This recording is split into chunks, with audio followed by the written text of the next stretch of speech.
అప్పలనాయుడు అప్పలనాయుడు. ఏదో ప్రజలకు సేవ చేయాలని రాజకీయాల్లోకి వచ్చానే తప్ప నాకే పదవి మీద ఆశ లేదు. మేయర్ చేశాను, జిల్లా పరిషత్ చైర్మన్ చేశాను, ప్రస్తుతం మంత్రిగా ఉన్నాను. అన్నీ అనుభవించాను. ఇంకా నాకేం కావాలి చెప్పండి.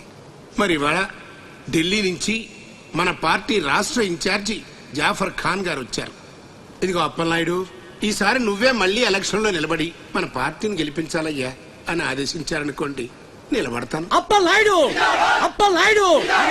కాదు, ఈసారి బాజీరావు లాంటి కొత్త వాళ్ళకి ఛాన్స్ ఇస్తామని శాసించారనుకోండి, దానికి నా ఫుల్ సపోర్టు ఇస్తా.